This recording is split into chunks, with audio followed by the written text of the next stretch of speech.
A thread by Pyoy Pyoy Pyoy. What if I told you that Brian Kemp, governor of Georgia, was bought, and I showed you the meetings, the transcripts, and the financial compensation his family received to attempt to hide this transaction? Do I have your card too? What happened, Brian? Money? Influence? Intimidation? Let's move to discovery, shall we? Quote, the first statement from the Secretary of State's office in response to the vulnerabilities identified in Who What Why's reporting alleged, without evidence, that the Democratic Party of Georgia had attempted to hack the state's voter registration system. By that time, Who What Why had already reported the actual story. The system's vulnerabilities were brought to the attention of Georgia's Democrats, who then asked computer experts to verify the security gaps. Once the problems were confirmed, Kemp's lawyers and national security officials were notified on the same day. Kemp's office mentioned none of these facts in its initial statement. So, Brian Kemp, I found something you didn't want us to see. We know what you've been doing.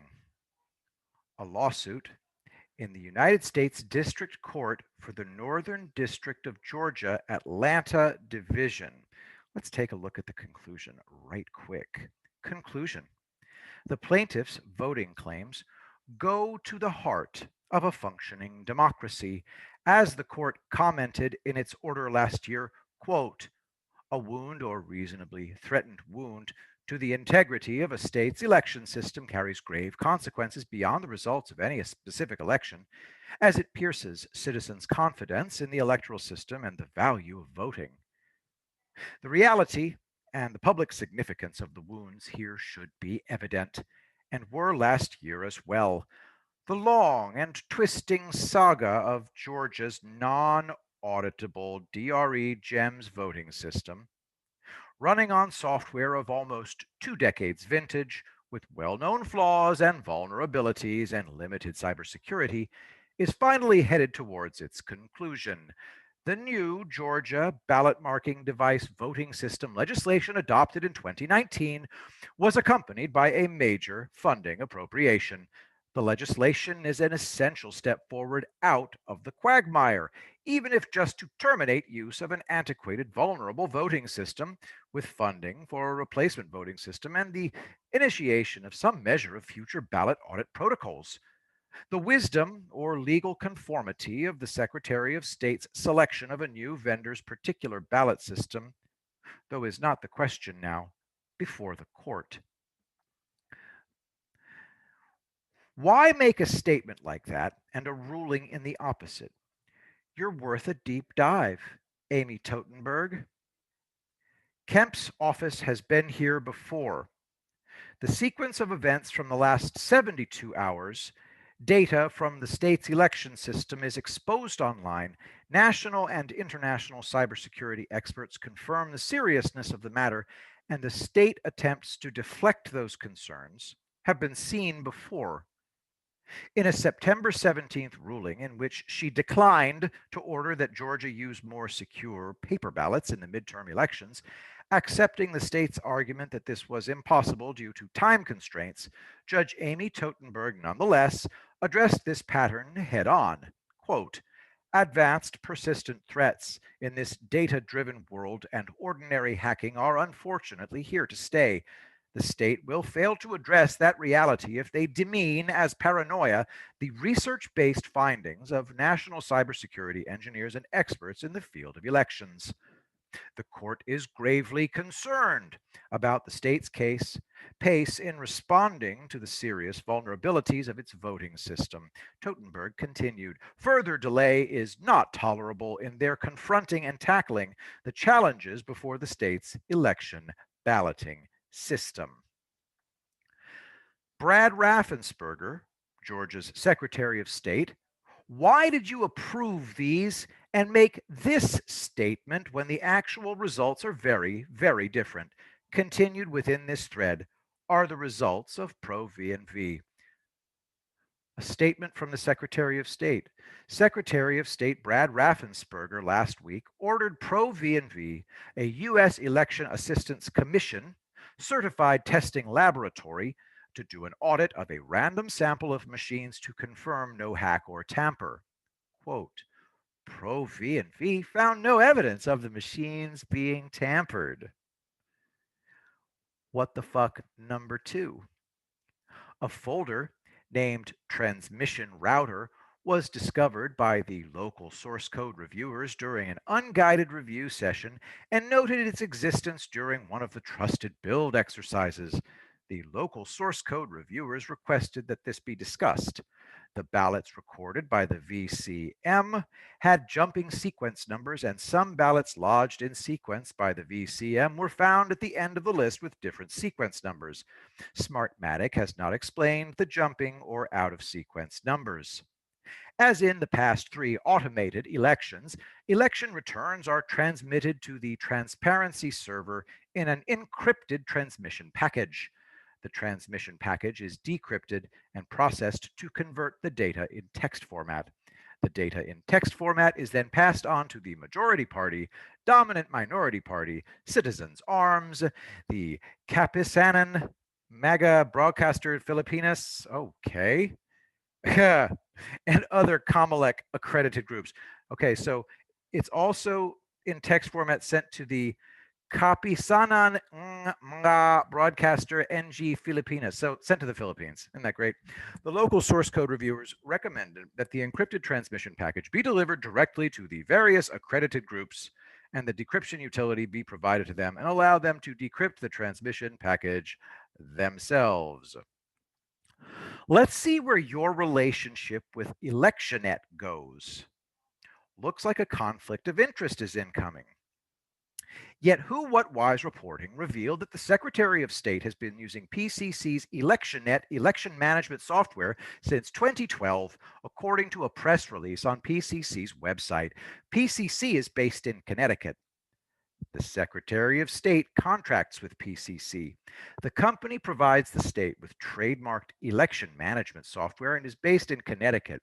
When asked why Brose previously told Who What Why that management of the voters database was not outsourced to an out-of-state vendor, Brose wrote in an email that there are in-house staff who manage this system.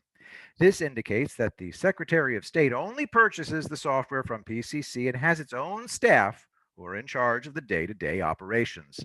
Brose declined to identify the staff in reference and directed Who What Why to file an open records request, which we have done. It is not clear who is responsible for fixing flaws in system security or for designing such a poorly protected system in the first place. Oh, you had 5 independent investigations tell you the same thing in 2018? The 5 computer security experts Who What Why contacted disagree. Each expert, Matt Bernard, Duncan Buell, Chris Constable, Harry Hursty, and one source who asked to remain unnamed, is a national or international leader in cyber or elections security. Quote, this is 101 broken. This is the most trivial thing you can do wrong. If you have any sense of security, this is not what you do. This is a high school project. This is interesting. Note, a lawyer suing Kemp over the state's insecure election system, David Cross, notified the Secretary of State's office of the vulnerabilities on Saturday morning, he told Who What Why. He also notified the FBI. Hours later, Richard Wright, the Georgia citizen who first noticed the security problems on his own My Voter page, shared the information with the Democratic Party through an intermediary, according to email exchanges between Cross and the Georgia voter. Who What Why did not identify Wright in its original reporting because he had asked Cross not to share his name. Other national news outlets identified Wright following Who What Why's breaking story. In a statement in ProPublica regarding the investigation into Democrats, Brose said, all you need to open an investigation is information suggesting plans and an attempt to put together some kind of program or utilize special tools to find a vulnerability, end quote. The Secretary of State's office had the information showing the vulnerabilities before the Democrats did. This provides the public with a clear example of how Kemp uses his discretion as Secretary of State to support his own gubernatorial campaign in what would appear to be a glaring conflict of interest. Excuse me one sec.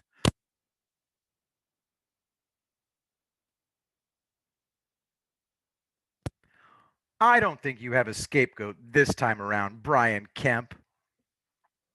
TNS, the employee fired after being blamed for a massive data breach at the Georgia Secretary of State's office, said Wednesday that the agency isn't being honest about what happened. Now he wants to set the story straight. In an exclusive interview with the Atlanta Journal-Constitution, longtime state programmer Gary Cooley said he did not have the security access to add millions of social security numbers and birth dates to a public data file, something Secretary of State Brian Kemp accused him of doing. The plot thickens. Cooley said the story began in late summer when the Secretary of State's office received the request from the Georgia Department of Revenue. The state agency, he said, wanted regular voter files plus something not given out to the public: voters' social security numbers, birth dates, and driver's license numbers. Once his agency's lawyers okayed the request, Cooley said he reached out October 3rd to his contact at PCC and requested the company create a separate data file. The new file, he told them in an email, should include the same layout as the state's regular statewide voter file. But, he said, it needed an addition of the three new data fields with the sensitive information. Follow the money. It's the selling of a public election, said Marilyn Marks, executive director of the Coalition for Good Governance and another plaintiff in the case. Quote, the election vendor decides whether or not to mess with the election. Interestingly enough, Georgia wrote them a check to do it. I'm not saying they exercised that option, but the state gave them that option. Why is your tech staffer the chief operating officer of election software systems? The expanded Security Review Board will be led by Anand Balasubramanian, an IT specialist who was appointed as Kemp's new technology advisor. Other members include Georgia Bureau of Investigation Director Vic Reynolds and Thomas Carden, the state adjutant general. The online attacks have struck the Administrative Office of the Courts, the Georgia Emergency Management Agency, and the Department of Public Safety. Hackers have also hit local governments, including Henry County and the city of Atlanta. This is very sad to read, but let's continue. The series of revelations on the state's relationships with ES&S and PCC also exposed mischaracterizations made by Beaver and the Secretary of State's legal team. The election system that Georgia currently uses has a component called the GEMS database. That database holds information used to build the electronic ballots that voters use to cast votes in precincts across Georgia, and it is responsible for bringing up the correct ballot to the correct voter. Beaver told the court that the structure of Georgia's GEMS database was unique and confidential as part of the security procedures for the Secretary of State's office.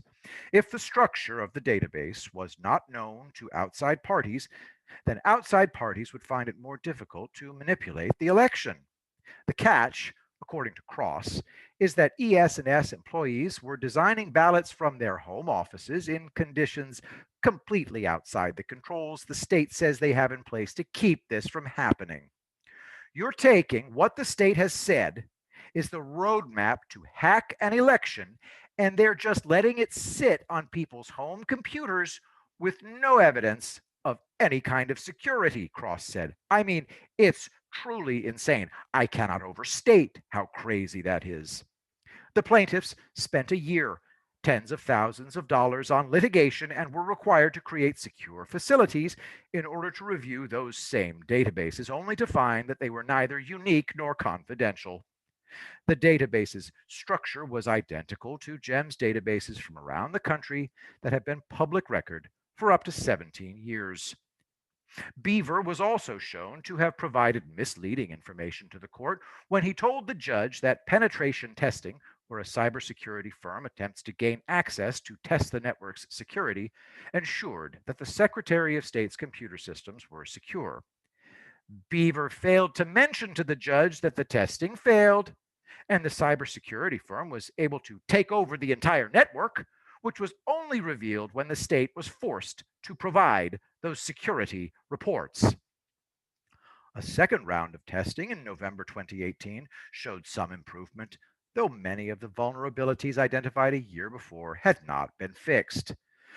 Georgia announced on Monday it is buying an entirely new voting system from Dominion Voting Systems for nearly $107 million, set to be rolled out by next year's presidential primaries. It is unclear how that announcement will affect the outcome of this case, which centers on the constitutionality of the voting system currently in place in Georgia. The case, Curling versus Raffensperger, is, quote, the most important federal constitutional litigation concerning the baseline requirements for voting systems in order to assure honest elections, according to Candace Hoke, an elections technology and law expert. Unreal. Georgia, I'm sorry, but it looks like your vote hasn't mattered since 2012 ish. Shall I continue? I will be the greatest president that God ever created.